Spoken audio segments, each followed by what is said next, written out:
Good evening, dear audience of Conflict and Resilience Research Institute, Canada. I welcome all of you to a very quick, I would say, rapid, an event that we planned together with our principal collaborator in Bangladesh, Dr. Imtiaz Ahmed. And we have a guest today from Japan. And I thought that it is possibly a wonderful opportunity to connect together and discuss a little bit about, I would say, a substantial step forward in our part two of the project.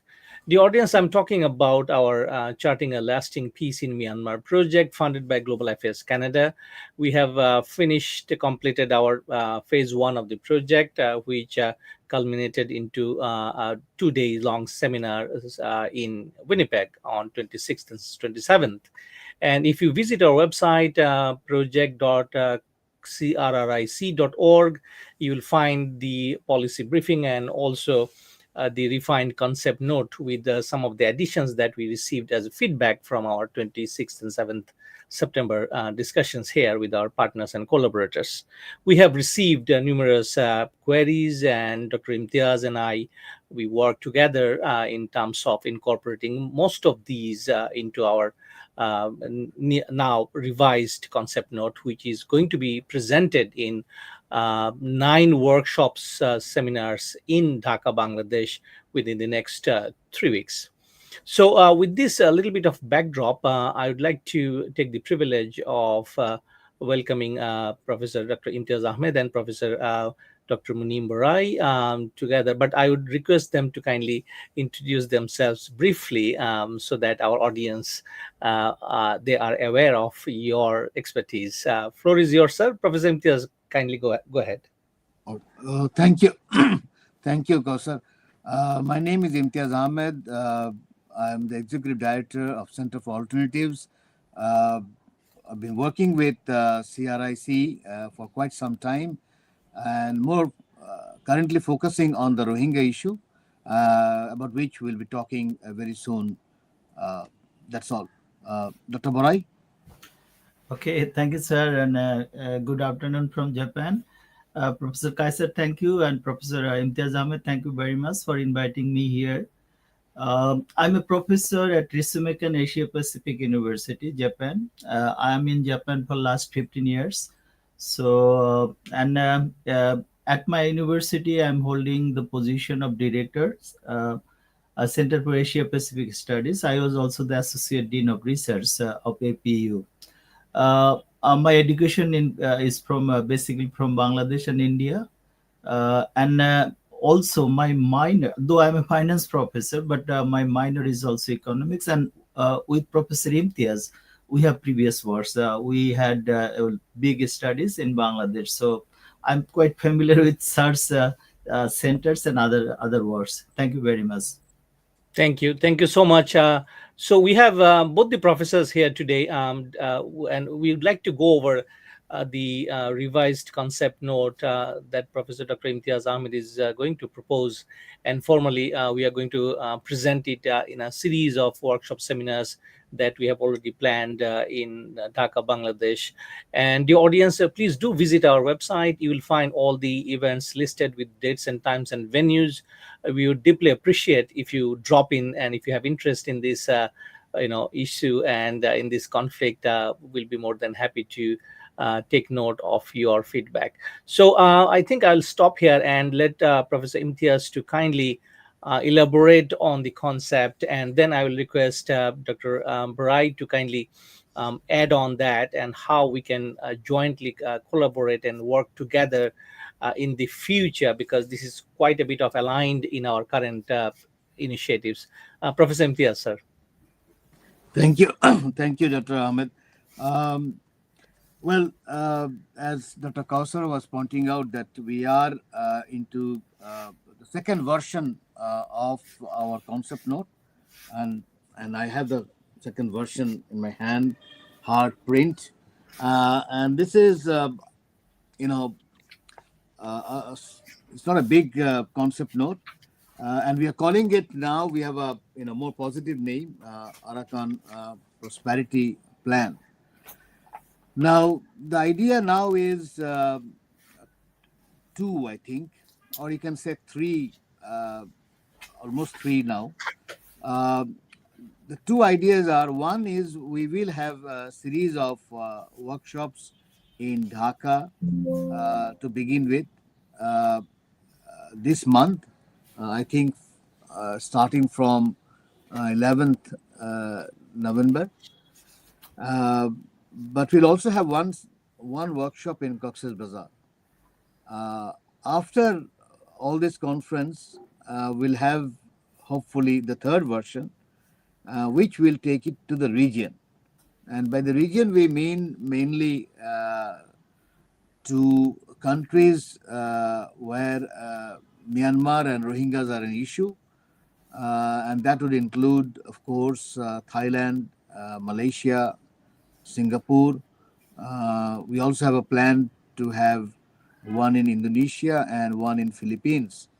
And the idea is to see how they respond to the concept note. Now, uh, in the meantime, we have started the second part, and that is to look into different institutes and centers who would be interested to partner into this quite a big, vast project. We are calling it Arakan Prosperity Plan, but the cue was taken from Marshall Plan, post World War II Marshall Plan, which transformed Europe. And we see merit in that approach, where you do not stop other approaches. Some of the other approaches includes bilateral negotiation, the trilateral, multilateral, including there are, as you know, cases before ICJ, ICC. All are, okay, we have no problem with all other approaches as well. We just want to add one. Keep in mind that even in the case of Europe, you had the Nuremberg trial, at the same time you had the Marshall Plan. Because there are people who would say whether, we are doing something before things are evolving, which is not the case. The whole idea of Marshall Plan was mooted out before the war ended, and that's very important to understand the process. So even in this case, I think we need to start the process. And one of the processes is definitely to get partners on different areas where we need to see what would be the kind of work, the investment, how the Rohingya researchers can be included also, or pro Rohingya, or people who working on Myanmar, who would want to see what kind of development takes place in Myanmar, which would allow the Rohingyas to return to their homeland. So it's tied up as it was tied up even in Marshall Plan. Yes, the development of Europe, at the same time also looking into the refugee situation in Europe. Don't forget, there was a huge refugee issue in Europe right after World War II. So here in this case also, the idea is definitely for the Rohingyas to go back and reintegrate with Myanmar society. But the point is, unless we start working on the issue of the prosperity plan, the question would always remain, after they go back, then what? So in that context, issues like health policy, agriculture policy, education policy, also energy can be one area to look into, manufacturing sector. But the important part of this whole exercise is that the process itself is important, because through this process you can actually interact with a lot of people who either have been working on the Rohingyas earlier or on Myanmar or are interested. So here Fukuoka University comes quite naturally. I remember going last year, I spoke on this issue. Professor Barai invited me there. So I I think Fukuoka University can easily be a partner.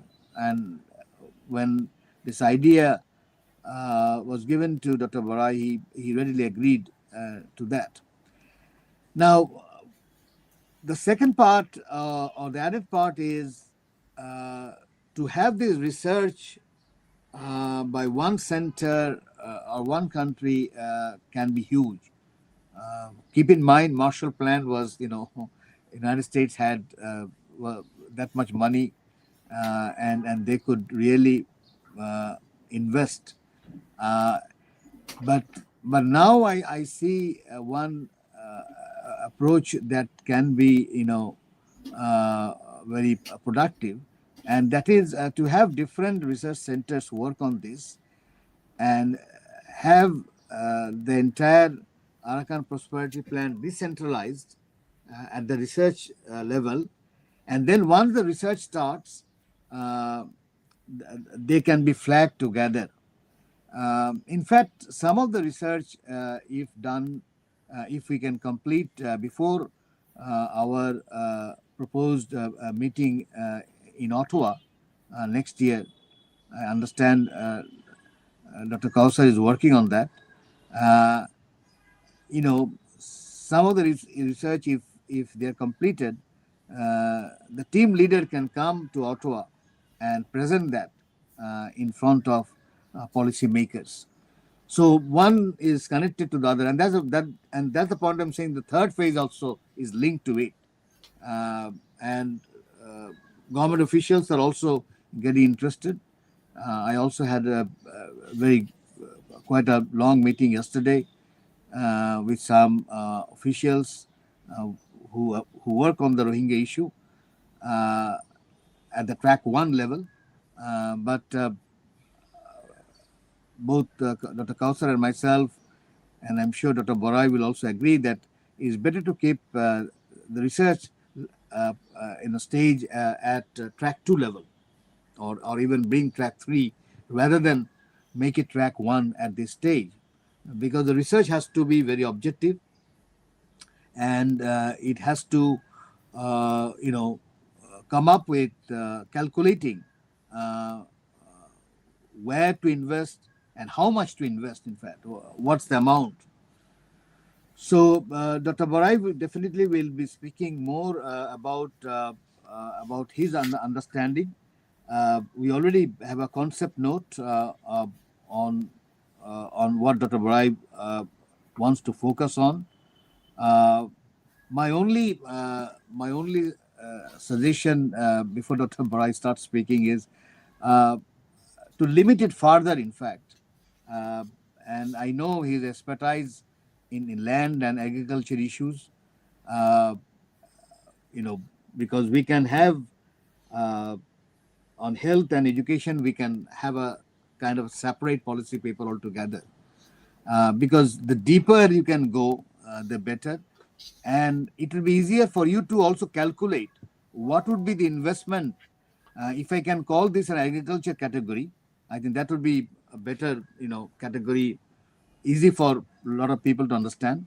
So if you can call this category the agriculture category, the task would be to see what are the areas or sub areas in agriculture sector, in the land sector. As you have rightly pointed out, equitable land and livelihood, you already have that. But if you can dip down to that and not look into health and education, I can understand they're related. But the idea from the beginning has been that the health would have a different, kind of a different category altogether, and so will the education. Because once you dip down into agriculture category, you can actually calculate because there will be a lot of things, including, you know, what to grow, where will fertilizer come from, where will the, you know, the different seeds come from, uh, and, and and land itself is a vast issue, uh, including, you can also refer to some of the laws that are existing in Myanmar, whether they need to be changed, and how they can be changed, because I think the stakeholders would want us to be very practical when it comes to recommendation. So it's a policy paper. It's a research, but oriented towards policy. And as you know, that policymakers, they don't read more than 5 pages or 10 pages. 20 pages would be too much. But the research can be, 100 pages, because it can stand on its own and be a publication. So, if we can have a full research, even, a kind of a book form in 100 to 200 pages, each of these can be published as a volume, and we can have a collection. I just want to, remind, the recent work, or not really recent, I think it's 2022, the Republican Party, the agenda that Donald Trump is now trying to implement. The research was huge. A lot of people. I only have the abridged version, which itself is 1,000 pages. The summary version is 1,000 pages, but they had 20 volume. It's done by Heritage Foundation. 350 researchers were involved, and 60 institutes were involved. That's the Republican agenda. It's called Leadership 2025. You can get the abridged version, or the summary version, the summary version on the internet. So 20 volume work, 350 researchers, and these are excellent researchers, I'm sure, and 60 institutes, and then you have Donald Trump to deliver it. So you can see they're pretty prepared, the Republicans, and currently, as you know, the U.S. government is literally shut down, and one of the reasons is, I think, they don't want to give up, because the amount of research that they have done, they think they are on the right track. So that's a good example of to see the research was done long before Donald Trump came to power, and they knew that they're going to come to power. I think they were quite confident. But the process was very important, because through the process, they connected. So I think, the way they, the confidence that they have, and you have seen how they have negotiated on the tariff. One can be critical that the outcome may not be, the way it is thought, but I think the process I found quite interesting. Now, given that experience and given the earlier experience of Marshall Plan, one can see the research component is very critical. So here the idea is basically that after we go around flagging the concept note, the research part needs to start. So if Fukuoka University can handle, the agriculture sector deep down, and come up with a figure that this is the amount of investment is required, and I don't want to put any figure. It can be any, but a figure which would be realistic enough. And also at the same time, if Fukuoka University can come, who can be the investors? Which country, or which private company, or which public company? If they can come with that detail, then I think, I'm sure, if and when it will be flagged. And as I said, one idea could be, since we are already planning a conference in Ottawa next year, the team leader can come and present the whole idea that this is the amount we need.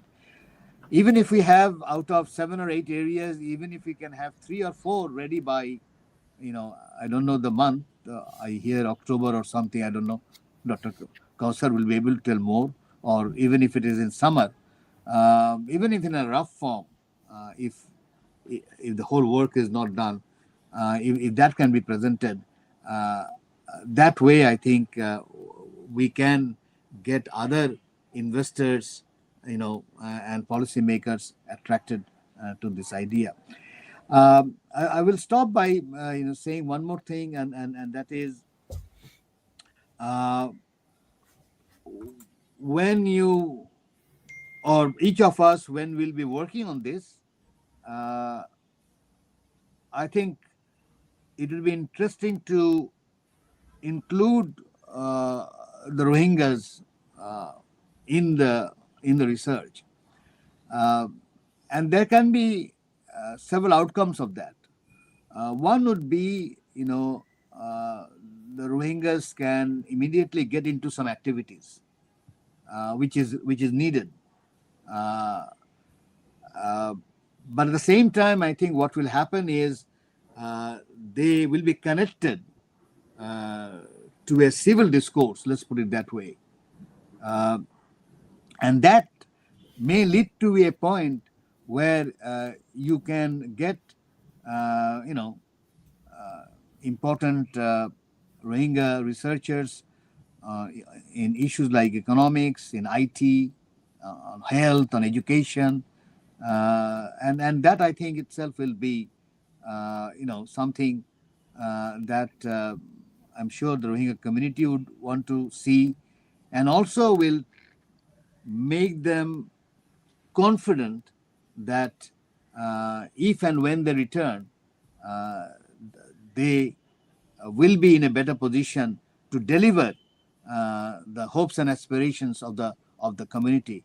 And at the same time, the mainstream Myanmar will also know that having this group uh, is more profitable than alienating or than divisive. I think that was the plan of the Marshall Plan also, or what the official name is European Recovery Plan. So I think the European Recovery Plan and also Japan's Recovery Plan both had this idea that consent would be built. There'll be more, interactions with them, so that uh, the victims would also feel that they own something when the project would be implemented. That part is now missing in other approaches. So I believe it's important to have this agency, Rohingya as an agency, and mainstream that. And through this process, I believe it can happen. So let me stop there, and let Dr. Barai speak the way he wants to take it, uh, and then from there we can have a good discussion. Dr. Barai, please. Um, Thank you, sir, and thank you for giving the whole picture and how you want to proceed with this work. And this is a good idea. And I think we have to think about something that is when you are sitting in Bangladesh or maybe in the West, the focus could be more on Rohingya issue because that is the burning part. We are engaged in, and Bangladesh is suffering from the problem of Rohingya. So I mean, I think I should come to that factor next. But before the issue, that what should be the sectors of focus for the investment plan and other thing. So I've gone through your concept paper. I'm sorry that I could not give enough time to read it minutely so that I can formulate some concrete ideas and give some concrete opinion as well. So, as you have said, that well, after everything, the focus is on investment, and basically you talked about equitable land and livelihood. Yes, we understand. Means after having the concept paper from you, I discussed the thing with my Myanmar students. Myanmar students, and the first thing they came about, I talked about the equitable land issue, and formation of land is a very tricky issue in Myanmar. By the way, I did Mhm. not know it. It's very tricky issue, and they said that well, transfer of land. I mean, the senior most person will be holding the property in a family. If the grandfather is alive, or the senior most, he or she, whoever it is, they will be holding the property, and sometimes transferring the property for leasing purpose and other purposes is very difficult, as they told me, is very difficult. And sometimes the land could be community based also, community land, communities holding the land.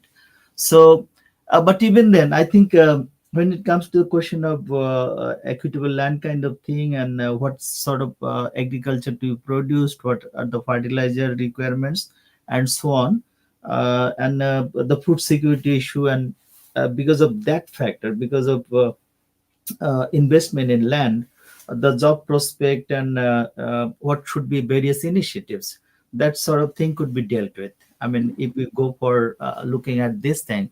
So uh, uh, uh, means when you're focusing just on my sort of assignment based on Mhm. land and equitable kind of equitable land and livelihoods. So then the other part, the maybe bit difficult part, I'm talking about, that I have to work with the team. And in fact, my university is American Asia Pacific University. It is separate from Fukuoka University. We are a different university, and there is a university called Fukuoka University. So we are not the Sorry, same university. Okay. sorry. So at the moment, we have more than 300 Rohingya, not Rohingya, Myanmar students from Myanmar. We have more than 300 students. And I was trying to locate a Rohingya student out of that. Unfortunately, I did not get a single one. Not a single Rohingya student is there. So when you say that, well, whether we can go forward with some Rohingya people who has the direct knowledge of everything, we lack it. We lack it. And second part, when you talk with my students team, they are in my seminars and also in my other classes. Uh, uh, I discussed with them, and when the Rohingya issue comes separately, this becomes very sensitive to them, because Rohingyas are not there, and we are talking about Rohingya, and it's very sensitive. And the moment I start talking about Rohingya, then I find that sort of the initial kind of enthusiasm is gone. When I start talking about Myanmar, fine, but when it goes up to Rohingya point, then that sort of interest is not there. So they raised the issue that whether it will be only Rohingya centric, Arakan centric kind of thing, or it would be whole Myanmar centric. That was the first concern they raised. And second point is, uh, if we have team formation would not be difficult if it is more on Myanmar centric, not on Rohingya centric. And also there is some difficulty maybe if you just look at the Rohingya centric issue or Rohingya centric kind of research and funding, then you may not be getting more and more interested parties from East Asia, including Japan. Okay. Japan is more focused to whole of unit, Myanmar as a unit, and they in fact invested a lot of money starting from 2015 onward. If you look at the investment from Japan was very high, and if I remember as a business professor, Japanese investors were putting more faith on Myanmar than on India. Okay, investment prospect. So they were investing, but after the civil war broke out, I think they are also sufferers. They have to, Japanese thinks that the investments are not working that well, and all of a sudden we see a massive rush of students, outgoing students, and we are getting the benefit out of it. So I'm not sure about interest of Singapore or Thailand if it only Rohingya centric. So you have to be careful about this part, that if we just talk on Rohingya, there will be, the listener base or the base would be smaller.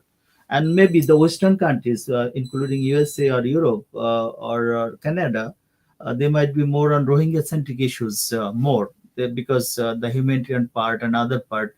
So I think that issue, how you can deal with, and if it is more Myanmar centric, I can tell you, I can assure you that we can form a very good team and we can have very good groundwork. But if it is Rohingya centric, I'll be constrained. I think I may not be finding a lot of people to work there. So that is my initial impression. If you have any different kind of ideas or something based on my inputs, then have a look on that. But as a researcher, I find that when it comes to the question of equitable land livelihood, I can work on with my team, but it would be more on table work. Okay, it will not be based on field work much because people are not. We are not getting the exact people to do work in the Rakhine area, Rohingya area. That is my concern, and I think as we have worked together with Professor Imtiaz, we have worked together earlier.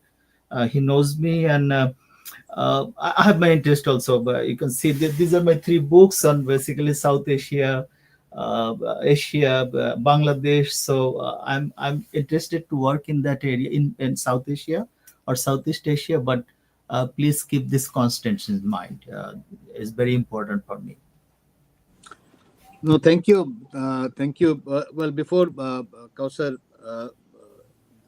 gets into the discussion, just to clarify one thing. Now, we have, the whole Myanmar, is the idea of having the prosperity plan. But we are calling it Arakan prosperity plan. Mainly, you need to have a focus. But having Arakan does not mean that we are negating the rest of Myanmar. And it's not called Rakhine Prosperity Plan, because the moment you call Rakhine Prosperity Plan, you can call it. I have no problem in name. What's in a name, so long the work is good. Then immediately the issue of Rohingya, Rakhine, all these divisions come in. Arakan is a territorial name, so far I understand. Though the current government, I think, Myanmar government has changed the name of that state and calling it Rakhine more for political reason, I think. But one can also use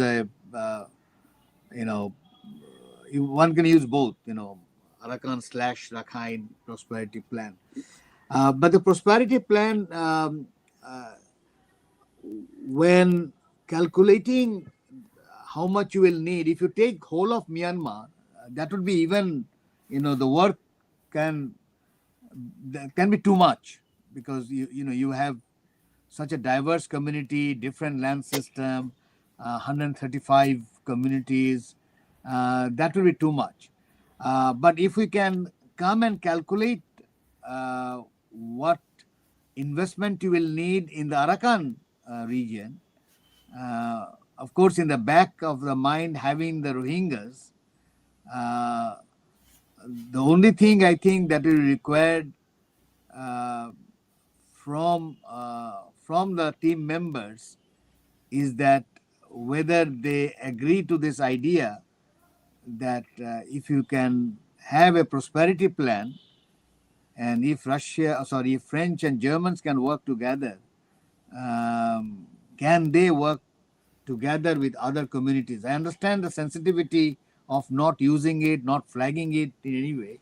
But once you have the team, one can always talk about what is actually happening in Arakan. So, and you need to be tactical. That also is important, I think. I don't think you can have a research without tactics. As much as you need strategy, you also need tactics. So I have no problem, as we have pointed out, not calling it just Rohingya, which is not, as you can see. The concept note has Rohingyas from time to time. And of course, for us, Rohingya is the issue. Otherwise, why are we working for prosperity plan? Neither Dr. Barai nor Dr. Kausa nor myself, we are all Bangladeshis. We are not Myanmar citizen. So why are we interested in a, it is as much as Mr. Marshall was interested in Europe, mainly that it should develop and resolve this crisis, 100 years of crisis or even more than that, between the French and the German and other communities. So call it in one name, but those who are in the team must also have the minimum. At least there's an agreement that prosperity might lead to the prosperity of Rohingyas also. If they come and say, no, we don't want to talk about it, we don't want anything Rohingyas, if they take a very fundamentalist approach, then it will become difficult to do a research. I think it's the whole of the society approach. So in that society, they can't negate the fact that the Rohingyas are there. Okay, and then there are judgments also which the Rohingyas have been recognized by ICJ already.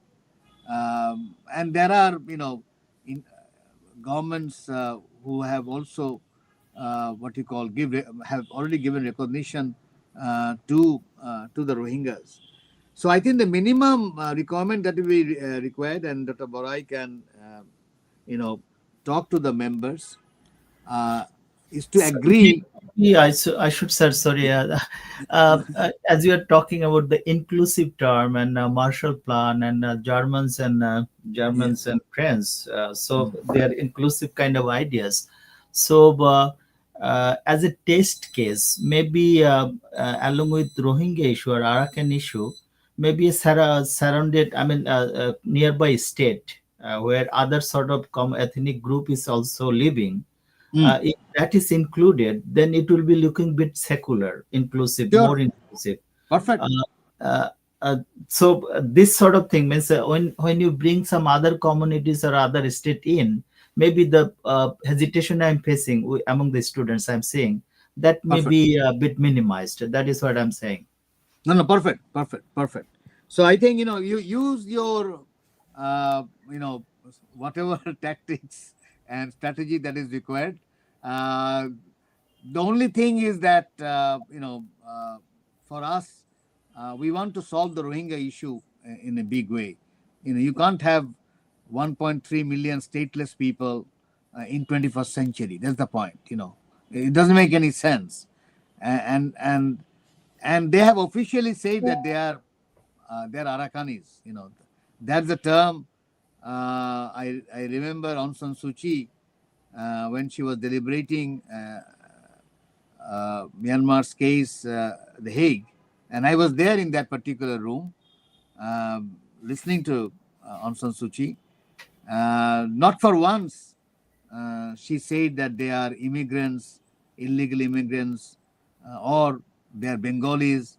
Throughout the deliberation, she said they are Arakanese Muslims. That's the term they used. Now, if it is Arakanese Muslims, that means they come from Arakan. Okay, unless they want to say that Arakan is part of Bangladesh, that's a different issue. So Arakan is Muslims. So it's their term.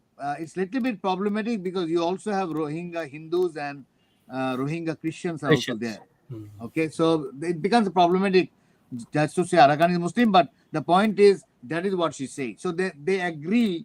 And now NUG PDF, that's the other thing I want to flag with Dr. Borai, just to update him on the issue. NUG PDF, they even when they talk with us, they use Rohingyas, and they have already pointed out that if they ever come to power, they will recognize the Rohingyas. And NUG PDF, has a good hold on whole of Myanmar. Let's be also political from that point of view. We don't want to get into that politics. That's other. As researchers, we don't want to get into that. Our task is to show the prosperity plan, how the whole of society can develop, can recover.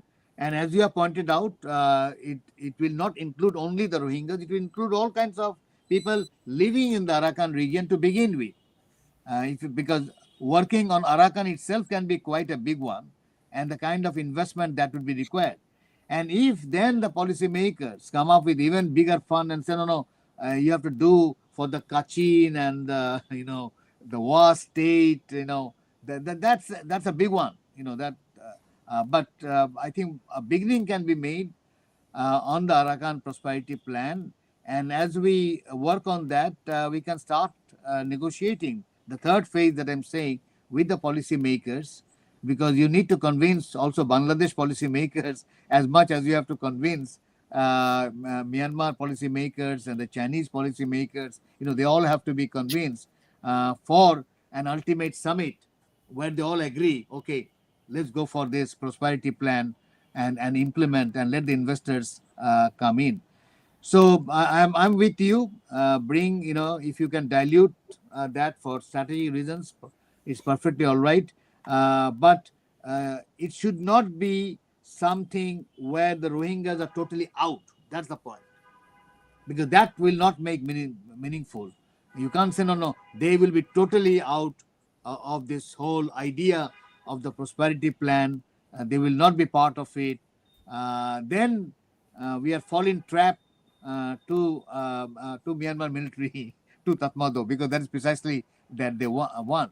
But I think if they know that there is a prosperity plan where whole of Arakan will profit from it, and of course the Rohingyas too, and whole of Myanmar will profit from it. I think the chances are that negotiation can be more practical and more fruitful. Anyway, Dr. Kausar. No, thank you, sir. Thank you, Dr. Borai. I think the way I look at it is absolutely in line with Dr. Borai's observation. And Dr. Borai, I mean, it is our misfortune that we couldn't get hold of you earlier in the project. So, but still, I mean, you are here now, discussing the same ideas.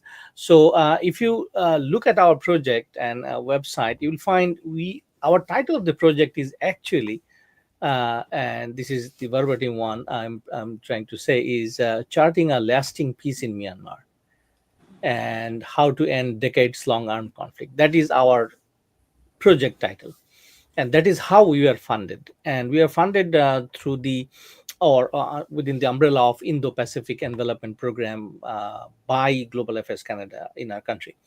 So it is actually what you are talking about is exactly this, because we are not talking about Rohingyas exclusively. However, as Dr. Imtiaz rightly mentioned, that they are a big part of it, because Bangladesh is the largest or host country, and Bangladesh is neighboring, and Bangladesh is doing lots of things. So Rohingya will remain a major part of this initiative, but our project is not about Arakan per se. It's rather about the whole country and how we end. And through this session I would like to also kind of clarify and pass these messages to whoever is going to listen, that uh, this particular project that we are working on with Dr. Imtiaz is just a one step in a bigger goal of bringing peace in Myanmar. So that falls into your observation, that and we totally understand. I mean, I have also kind of in a very fragmented way discussed with some of the partners in those areas, and we totally are aware that Rohingyas would not draw their attention as we think. It is not. Rather, Rohingyas are actually Americans, Canadians, and Europeans' interest mostly, as a group.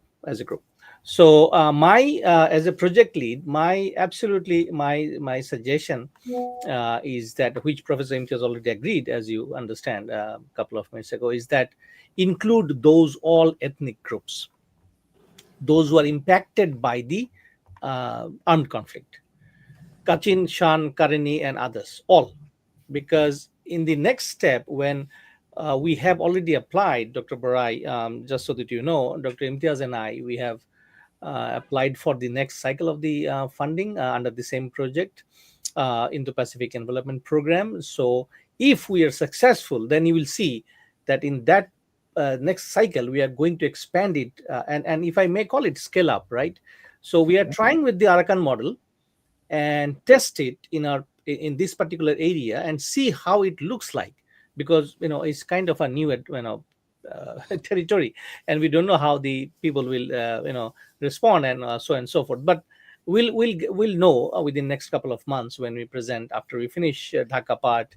Then we are going to the region and we see. But we are absolutely cognizant about what you said, and in that part of the region, it is about the region itself, about Myanmar. And particularly when you talk about ASEAN will not be interested in Rohingyas at all, believe me. ASEAN is there, and our prime minister was in that region just last week. He came back after a very thorough and long trip, including President Trump. So ASEAN is something that we are really looking forward to engage, so that they are also. And this is why your comments are very interesting and important, that we are talking about Myanmar as a whole, and where Arakan is just a part with which we'll start our brainstorming. And we are also planning, as you have heard, that if we can form some 2 or 3 groups by the end of this project, we might, depending on the fund availability, we might want to bring them here and to just see how it looks like in terms of reconstruction and all. um, One final note, before I, let's say, wrap up our discussion today, that we completely understand the government of Japan's position, and other countries like Thailand and Singapore. Those were very important actors, and especially Thailand, because it borders that area, and also it houses hundreds and thousands of refugees from different ethnic groups, not only Rohingyas, different ethnic groups. So this is our target, that we let's see with how it works out with Arakan plan, which we have termed Arakan Prosperity Plan, and then extrapolate these learning ideas and other things, and then expand it to the other areas. So maybe we can call it a next plan of peace plan in Arakan. So this is something I was, well, when I was listening to both of your discussions, I thought that I should clarify. And again, finally, I would say that we'd be looking forward for your collaboration, and in whatever way you can support us, because it's important to buy in. Like you are working in that area, in physically, and those policies and people more than we do. So if you suggest anything, that will be highly appreciated. And in summary, I would only say that yes, our overall plan is actually on Myanmar, and Arakan is just a part. We are kind of trying to, as you often call, we need to do, we need to be careful what we can chew about. So this is what we started with this idea. So that is what I just wanted to, explain a little bit further. Dr. Imtiaz, you have a point, though. Yeah. Just 2 points, because I remember Dr. Borai saying that getting people on the field can be difficult. Uh, Try to see whether you know the students that you have, whether they have some contacts in Arakan itself, and then link with people there through the internet. You know, the other thing I think also, this is something that you can. There are a good number of Rohingyas in Japan. You know, there are also an association, Rohingya Association in Japan. It would be interesting to, if you can connect, if you can talk to them and see whether you can get 1 or 2 researchers mainly, and I don't think the other members will stop a researcher to come in, should not. and that and that is something. I'm just thinking whether you can also think of interacting, or you know, if you want a bigger fund, you can also approach Sasakawa Peace Foundation. More importantly, Nippon Foundation. Nippon Foundation. Mr. Sasakawa is also the head of Nippon Foundation, and they work on Rohingya issue. Uh, Mr. Sasakawa is also the Japanese reporter on Myanmar, so he has good interest. So if your university can, talk about this, and if you can, uh, you know, if you can make time and visit Tokyo and talk to them in person, that can be also interesting because they also have contacts with Rohingyas. So getting one or two Rohingyas in the process, give them a sub work, even if the main team is hesitant. Maybe you can always decentralize your work and say, why don't you get this kind of information from Arakan, because you have people in the Arakan. These are certain things. This is the questionnaire which needs to be filled up, etc., etc. On mythology, I'm sure Dr. Barai, you can use all your expertise on how to approach. So, point is, if some of the Japanese funding agencies, if they can also join, I've already interacted with Sasakawa Peace Foundation because we work with them.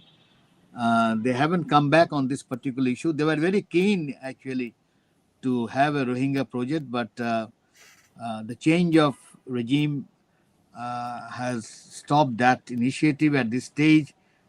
I believe they're waiting for the elected government to come in, and maybe then they will resume the Rohingya project. But uh, it went quite, it went to the extent where we had a Sasakawa team going to Cox's Bazar. I myself was there.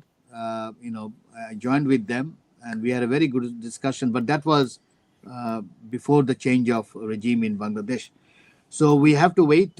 Maybe with it. So there are groups who are interested. So if you can also, talk to other, particular Nippon Foundation, uh, uh, that I think also can be one way of getting the Rohingyas in. Okay. Because I think Japan also increasingly seeing that this crisis needs to be resolved. And the discussion that I had way back with Mr. Sasakawa, he was all for this So particular my, approach. my Senate meeting begins at one, No, no, so I'll stop. I'll uh, stop. Yeah, so I have to. yeah, I'm I know. sorry, I because of the meeting is very important today, so I have to attend the Yeah, meeting, you a have two simple meeting. minutes. Yeah, I Yeah, have 2 minutes. thank you, It's, Barai. and it's Thank you. Japanese time, so Yeah, so Professor Kaiser, it was very nice seeing you, meeting you, and talking to Likewise. you. Professor Likewise. Imtiaz, always pleasure to talk to you, sir. And I'll be in touch with Professor Imtiaz Thank as you. well as Professor sure. Kausar. We can Yes. have Yes. email exchange and we can talk. Absolutely. Thank you Okay. so much for your time. Thank you Appreciate so it. much, sir. Thank you. Thank you. Take care. Bye bye. Thank Okay, you. Bye. Bye. okay. Now, sir, you have to stay.